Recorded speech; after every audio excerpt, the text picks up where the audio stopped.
మన చేతకానితనాన్ని కవర్ చేయాలంటే వక్రీకరించాలి. కర్ణాటక ప్రభుత్వం అదే చేస్తుంది.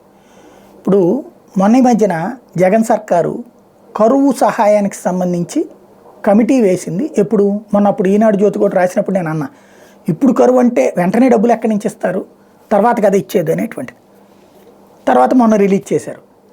అట్లాగే కర్ణాటకలో అయినంత కరువు ఇప్పుడు వచ్చిందంటే ఇది వాసం అయిపోయాక లెక్కగట్టి ఆ తర్వాత కదా డబ్బులు ఇచ్చేది.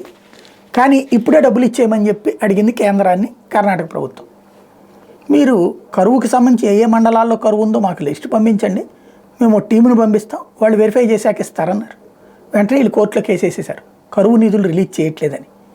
యాక్చువల్గా ప్రపంచం అందరికీ తెలుసు, కేంద్రం కరువు సహాయ నిధి కొంత అమౌంట్ రాష్ట్రాలకు పంపిస్తుంది. రాష్ట్రం దాని మ్యాచింగ్ గ్రాంట్ కలిపి ఒక అకౌంట్లో పెట్టాలి. కరువు, తుఫాన్లు, వరదలు వచ్చినప్పుడు అది అందులోంచి డబ్బులు తీయాలి. ఇది దాచాల్సిందేం లేదు, డబ్బులు అందులో పడి ఉంటాయి. క్రిందటి ఏడాది డబ్బులు అయిపోతాయి, రేపు మార్చి 1 తర్వాత మళ్ళీ నెక్స్ట్ ఇయర్ డబ్బులు రిలీజ్ అవుతాయి. అది ఓపెన్ సీక్రెట్. కానీ ఈలోపుగా బెంగళూరుతో పాటుగా అన్ని చోట్ల నీళ్లు రావట్లేదు కదా, చాలా చోట్ల నీటి కొరత ఉంది కదా. ఆ నీటి కొరతలో చేతకాని ప్రభుత్వం పరిపాలనా వైఫల్యాన్ని కవర్ చేసుకోవడానికి కరువు నిధులు ఇవ్వట్లేదంటూ కేంద్రం మీదకి డైవర్ట్ చేసేటటువంటి డ్రామా బిగిన్ చేసింది కాంగ్రెస్.